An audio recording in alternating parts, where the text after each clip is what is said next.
ना कोई zero over है, ना कोई क्वेश्चन ओवर है, केवल और केवल बजट का भाषण है।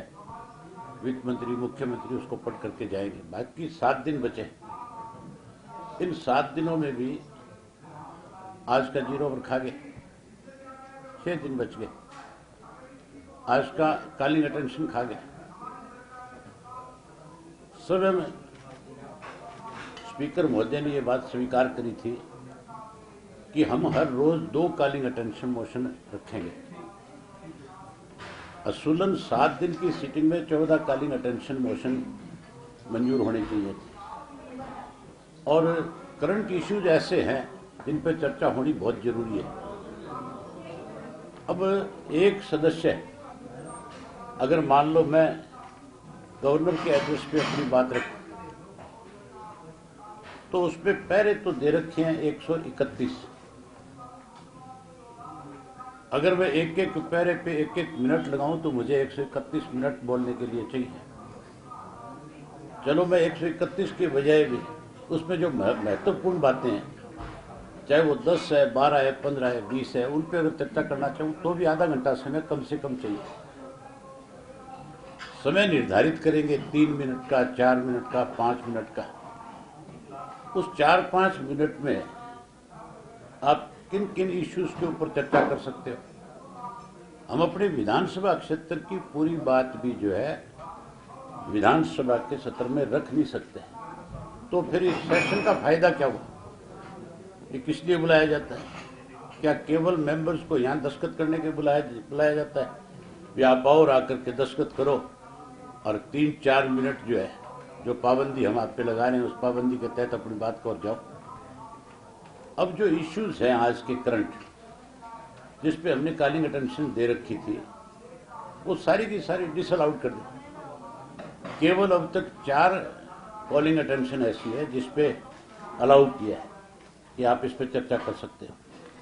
और उसमें भी मुझे नहीं लगता कि कोई सप्लीमेंट्री एक से दूसरी किसी को पूछने दी जाएगी। मिनिस्टर का जवाब लिखित रूप में आ जाता है और ये कह दिया जाता है कि मिनिस्टर ने लिखित रूप में जवाब दे दिया, आप सेटिस्फाइड है नहीं है, हमने जो जवाब दिया है हम इससे संतुष्ट हैं। जबकि सप्लीमेंट्री जब पूछेंगे तो उसका फिर कोई उत्तर नहीं आता, फिर उसको कॉलिंग अटेंशन को खत्म कर दिया जाता है।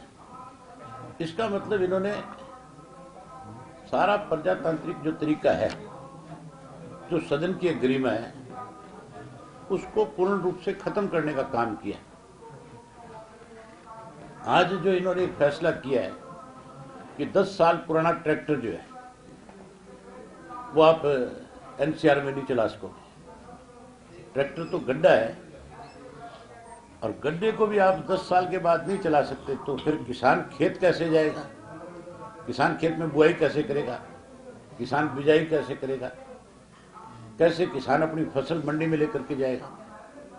ट्रैक्टर एक ऐसी मशीनरी है जो साल में केवल और केवल, मैं जितनी जानकारी रखता हूं, क्योंकि मैं खुद खेती करता हूं, मेरे पास खुद के पास ट्रैक्टर है, मेरे ट्रैक्टर भी 20-25 साल पुराने हैं, बदलने की जरूरत ही नहीं पड़ती। छोटी मोटी कोई डिफेक्ट आता है, मैकेनिक वही ठीक कर लेते हैं उसको। और केवल मुश्किल से 1 महीना साल में ट्रैक्टर चलता है। सिर्फ जब कोई बिजाई करनी है, बुआई करनी है, उस वक्त ट्रैक्टर को यूज किया जाता है। और ट्रैक्टर तो घंटों के हिसाब से काम करता है, ट्रैक्टर किलोमीटर के हिसाब से चलता ही नहीं। तो इस तरह की जो पाबंदी लगाई गई है, ये मान के चलो कि सरकार ने एक सोच समझ करके कि किसान को कैसे परेशान किया जाए, कैसे उस किसान आंदोलन में जिन की वजह से सरकार को शर्मिंदगी उठानी पड़ी, अब उनको अलग अलग तरीके से टारगेट करके परेशान किया जा रहा है। ये बहुत महत्वपूर्ण इश्यू था, हम इस इश्यू पर चर्चा करना चाहते थे, डिसअलाउड कर दिया। इसी तरह परिवार पहचान पत्र के तहत बुजुर्गों की पेंशन काटी जा रही है। मुख्यमंत्री और मंत्रिमंडल के सदस्य रोज बयान दे देते हैं कि कोई पेंशन नहीं कट रही। कोई जिला ऐसा नहीं है जिस जिले में एक एक डिस्ट्रिक्ट में 20-20, 25-25 हजार लोगों की पेंशन ना कटी हो। सरसा जिला 41 हजार लोगों की पेंशन कटी है।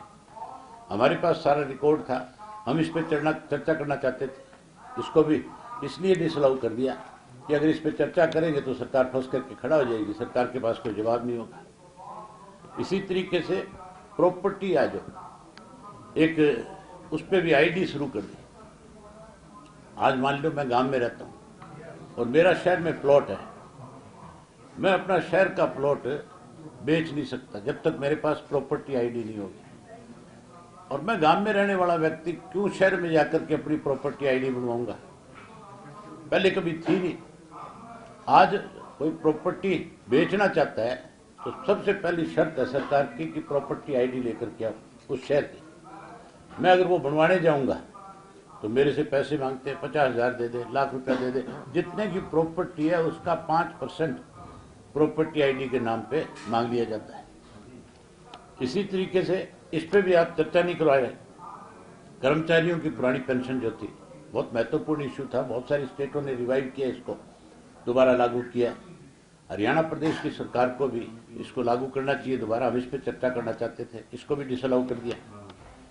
इसी तरह से बेमौसम की बारिश जो हुई है जिसमें बहुत सारे किसानों की फसलें खराब हुई हैं, मैं अभी गवर्नर राइडर्स के ऊपर जो इनकी तरफ से ढांडा को बोलने के लिए खड़ा किया उसकी बात सुन रहा था।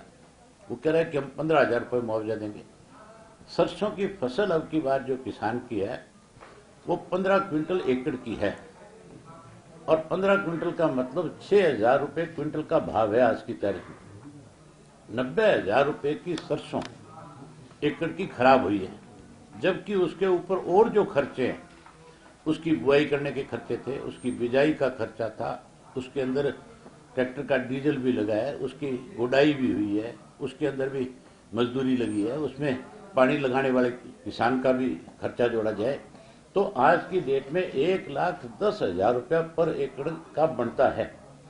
कम से कम सरकार को 50,000 रुपया मुआवजा पर एकड़ के हिसाब से इस पे देना चाहिए ताकि किसान अपनी अगली फसल के लिए कम से कम तैयारी कर सके।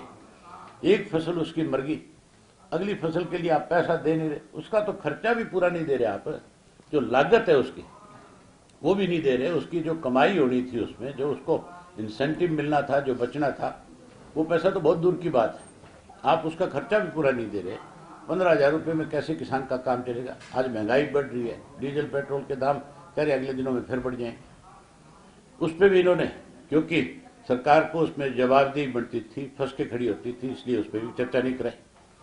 इसी तरह से भूमि अधिग्रहण का एक बिल ये सरकार लेकर के आई थी। 3 कृषि के काले कानून जो गलत बनाए थे उसके लिए 1 साल आंदोलन करना पड़ा लोगों को और 1 साल बाद इनको अपनी गलती का एहसास हुआ, इन्होंने उसको वापस ले लिया। अब इन्होंने एक नया कानून बना दिया कि कोई भी डिप्टी कमिश्नर जो है 48 घंटे का नोटिस देकर के किसी भी किसान की जमीन जो है उसको एक्वायर कर सकता है। केवल जमीन नहीं, उसमें अगर मकान है तो उसको भी कर लेगा, उसमें कोई उसका ट्यूबवेल लगा हुआ है तो उसको भी कर लेगा, अगर उसके अंदर उसका कोई साधन खड़ा है अगर वो नहीं निकालता 48 घंटे में तो उसको भी सरकार टेक ओवर कर लेगा।